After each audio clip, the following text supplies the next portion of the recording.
Good evening, friends. I hope you are doing well amid all of this chaos that we're dealing with. Not only are we dealing with this pandemic, this virus, but today we found out the Redwood City schools are closing and we are having events canceled and all these things that seem to be disrupting our lives. So I wanted to come on today to help you move beyond fear of the unknown, because we really don't know how long this state is going to last, to help you move into a state of flow where we can be adaptable. And I want to help you help yourself and your family as you focus on the things that you can control. And I am mainly speaking to stay-at-home moms, working moms. I know we could all really feel for the people who are getting sick now, who will be sick. I'm feeling a lot for the people who are going to be missing work and for the school children who are not going to be getting meals now. And we can hold them in our hearts and contribute in any way possible. So if you're feeling called to donate to help them be fed and more nourished, then absolutely do that. I know I'm going to do that. But well wishes are better to hold in your heart than fear or worry. That is not going to help them, and that is only going to hurt yourself. So before we continue on with these 5 tips I'm going to share, just wanted to introduce myself to those who may not know me yet. I'm Brandy Falcon, owner of Falcon Healing Arts, where I help families find and maintain wellness naturally.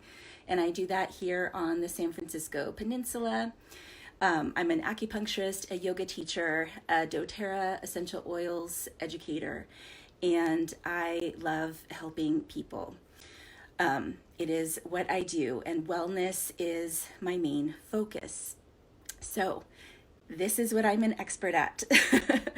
And if it is something you need, I hope you will stick around here to the end because I have a few wellness offerings for you. So these are the 5 things that we can be focusing on at this time.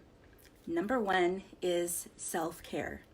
Now we find ourselves with all this time and space where we can really focus on wellness. So holistic health is my focus, and that means that we have a balanced interest in focusing on body, heart, mind, and even spirit.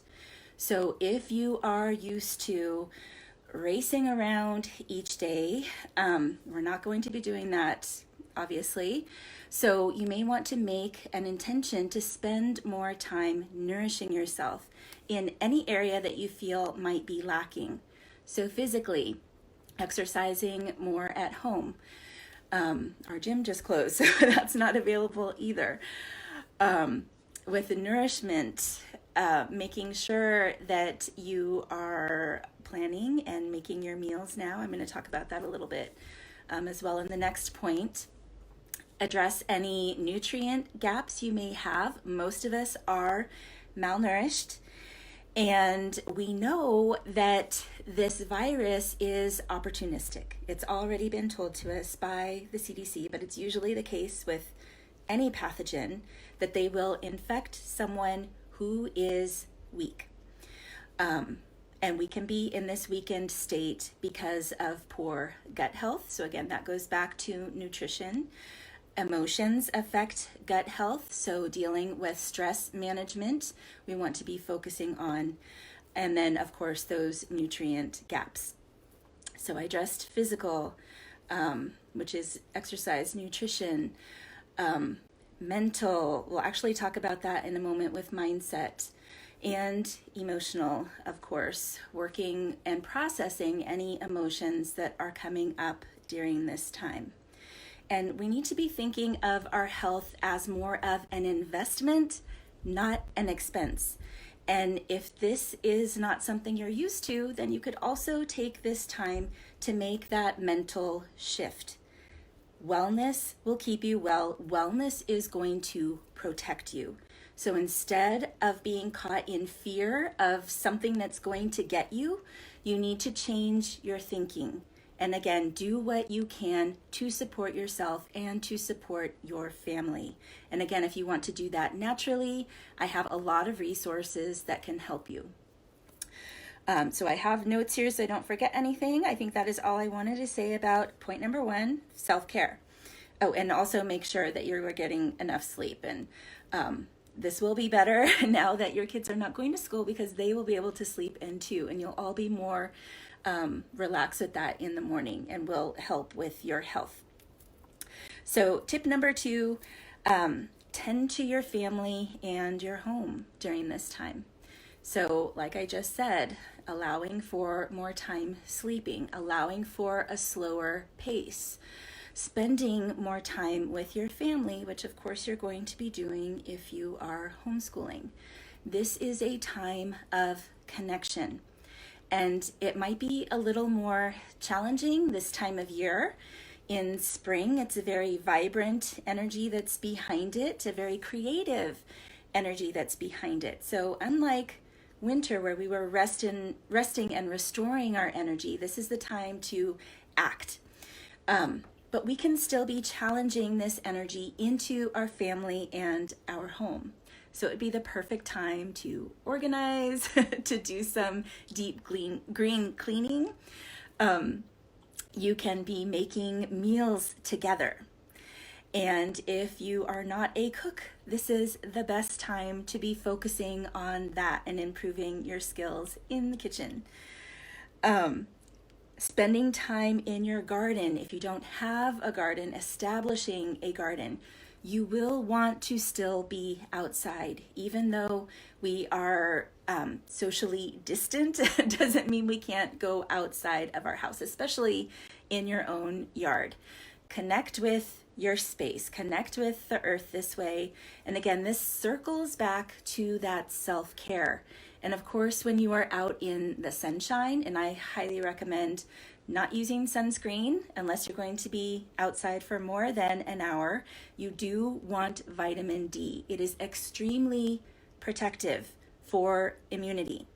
So know that you'll be getting that with your family if you are spending time outside.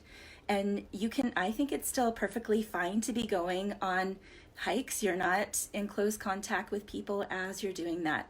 And nature truly heals. Now, I want to say more on education. So this is the third point, educating yourself and your family. So not just with homeschooling, but I'm going to talk about this quite a bit, but just building up your skills in general during this time. So I will tell you, those of you who do not know, that I have been homeschooling for 4 years already. It was always my heart's desire, but we wanted my son to have this huge social experience of school, and it was not the right fit for us. It was actually more stressful for me to have my son in school. And when we were in school, we were sick all the time, both of us, because I was working in the classroom. So I know this does work, that when you are pulled out, you are going to be more relaxed, as well as not having that closeness where you infect each other over and over. There's always someone in the class with a snotty nose, right? But I think it was the stress really that was getting us sick quite a bit. So we are hardly ever sick. We're sick maybe once a year, and it's always very, very mild. But again, I have more time and space to focus on the other 2 points that I just talked about.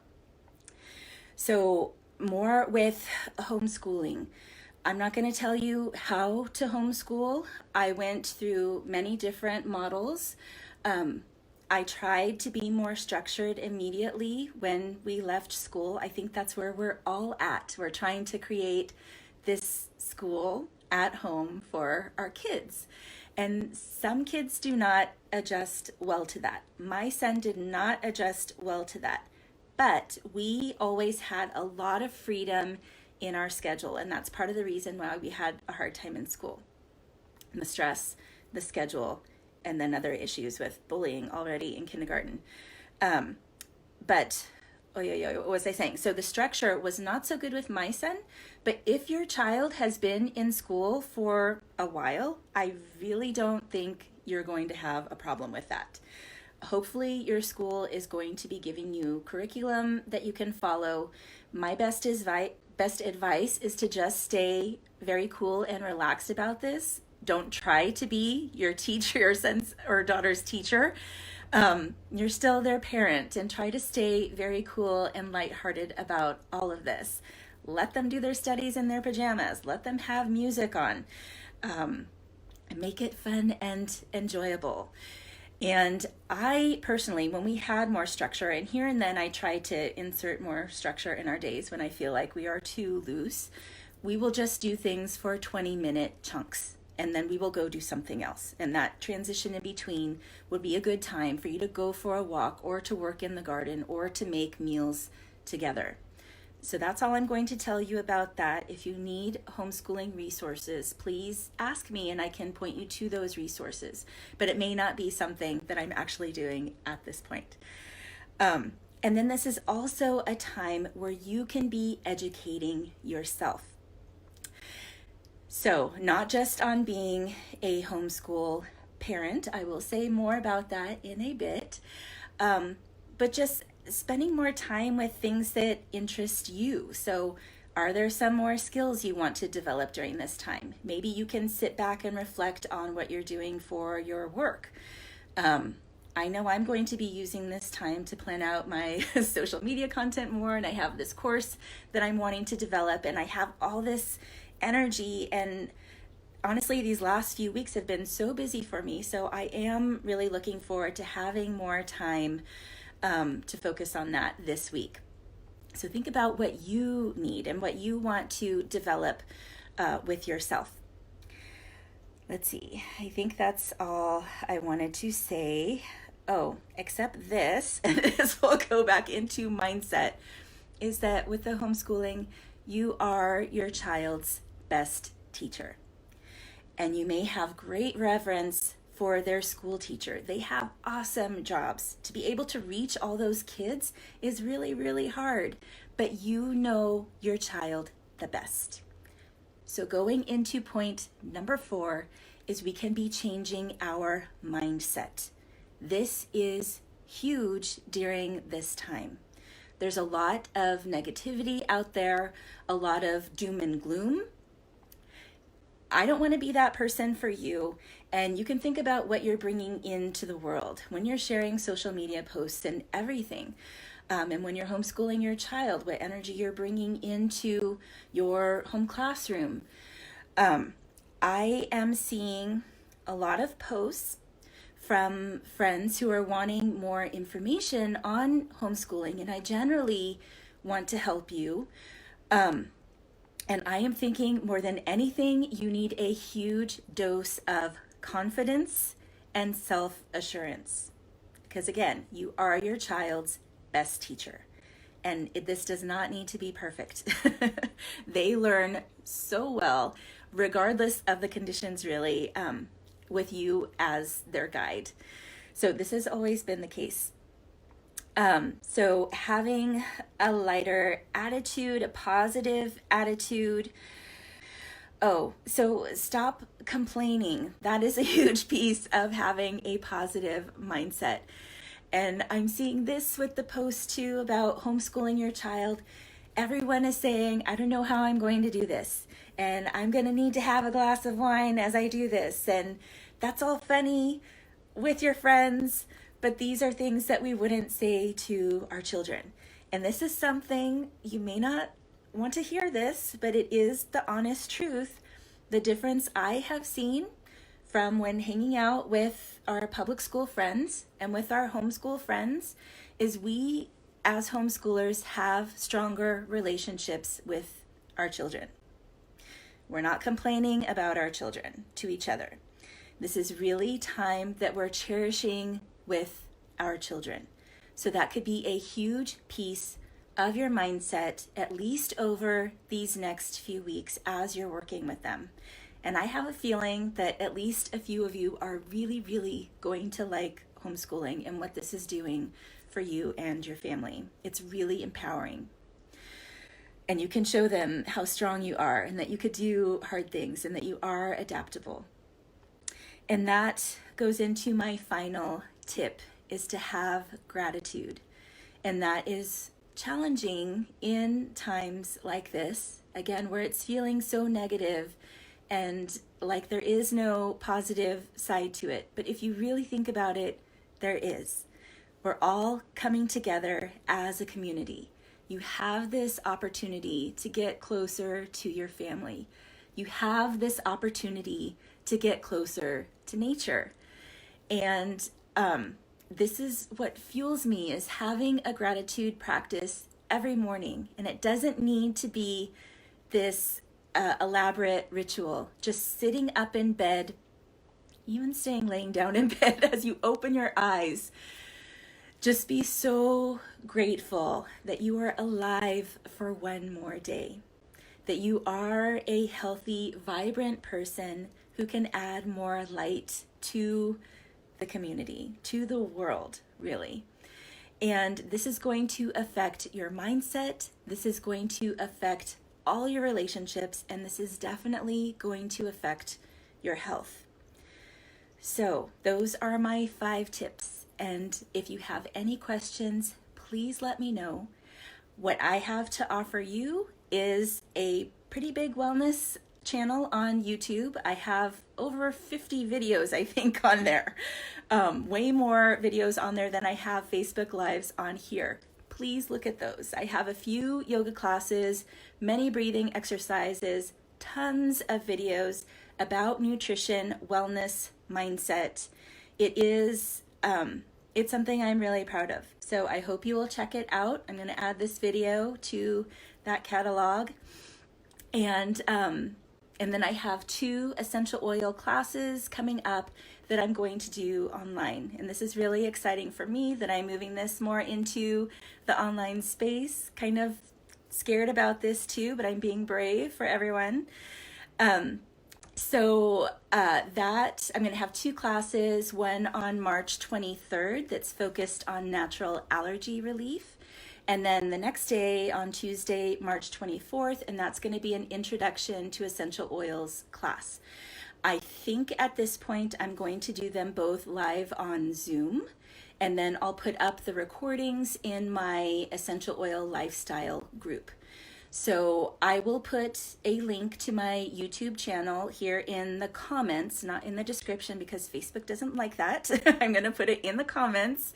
And then I'll also put a link to the Essential Oil Lifestyle group, which is already linked to my business page here, but I'll also put it in the comments.